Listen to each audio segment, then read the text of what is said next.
My hair too big. My hair is too big for the screen.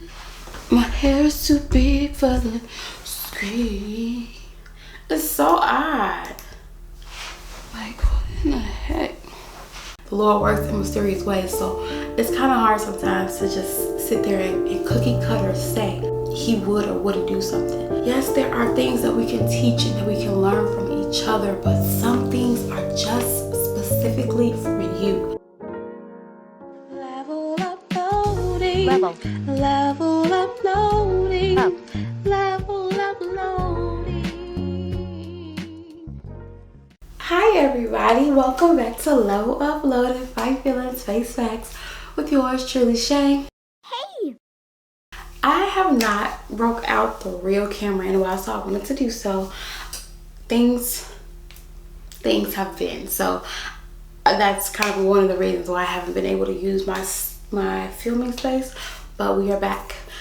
So one thing that I wanted to pop in really quickly with is something that I was reading Hosea. I was reading Hosea the other night, yesterday actually, and you know, this is something that a lot of people don't realize.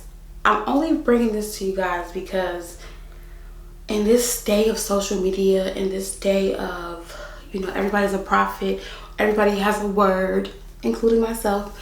Everybody has, you know, something, a revelation to share, and sometimes we can speak on something so definitively as though it were completely and utterly no way possible that the Lord could be articulating something different to someone else.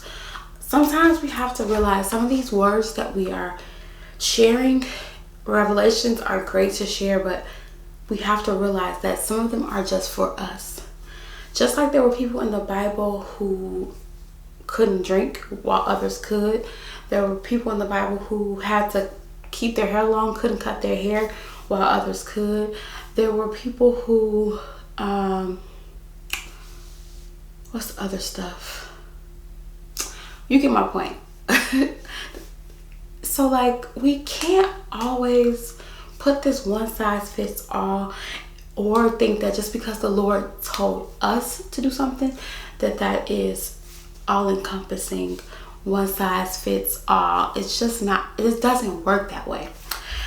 Anyway, back to the point. I was reading Hosea, and you know, I was just thinking about how the Lord specifically told him to marry this prostitute or promiscuous woman, however, you know, you want to interpret that.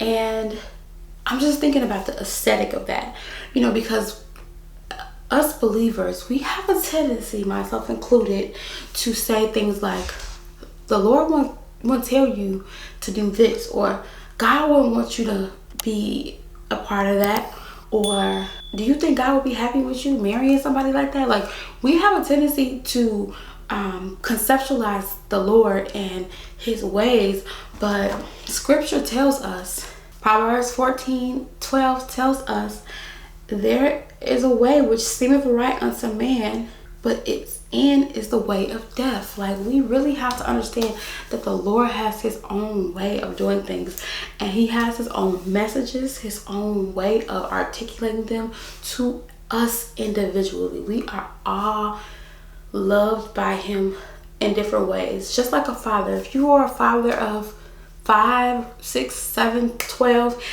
each of your children have different personalities, different needs, different strengths, different weaknesses. So we would have to be wise in how we conduct ourselves with our children. The Lord is the same way. So we can't just say, so you really think the Lord would want you marrying that prostitute? What if Hosea was not obedient to what he heard from the Lord because outside people told him, that doesn't sound like the Lord. I don't think that's what he wanted you to do. When he specifically came to him and told him, hey, marry her. Let her go out and betray you and then forgive her. If he wasn't obedient and he listened to his homeboys, or if he wasn't obedient and he listened to his mom and sisters, he would have been disobeying the Lord. So I just use this moment, this very quick moment, to just implore you guys to get at the feet of the Lord. Seek him for yourself. That will always be my ask of you, to seek him for yourself. Because yes, there are things that we can teach and that we can learn from each other, but some things are just specifically for you. Some messages are only for Shay. And I'm learning that in this season of gatekeeping, in this season of picking and choosing what I'm sharing, because everything is not for everybody. And the only reason why I felt comfortable with sharing this one is because it is needed. I was watching something that was very profound, and it was a good message, and I don't think the young lady had meant any harm by it, but she was so definitive of, the God is not going to do this unless you do this. And I'm like, I get what she's saying, but at the same time, like, you really don't know the ways of the Lord. He has mysterious ways. Like we say, the Lord works in mysterious ways. So it's kind of hard sometimes to just sit there and cookie cutter say he would or wouldn't do something. Sometimes we have to just be obedient, and we have to seek him for ourselves and not try to copy paste somebody else's revelation for our own circumstances in our own situation. So I hope that lands. You guys go read the book of Hosea. It's really, really good, and it will definitely convict you, edify, convict, and get you together. So I hope this episode was helpful in some way, and I hope that the spirit behind it resonates with you guys. And I'm not saying that you shouldn't listen to people. I make content. I'm just saying, go to the Father for yourself. Take everything to him, and don't be so quick to just put this label. Don't put the Lord in a box, because he will kick that box over. He will push that box over. He will stomp on that box. So I just hope that this message reaches who it's for, and I will see you guys on the next one. Bye.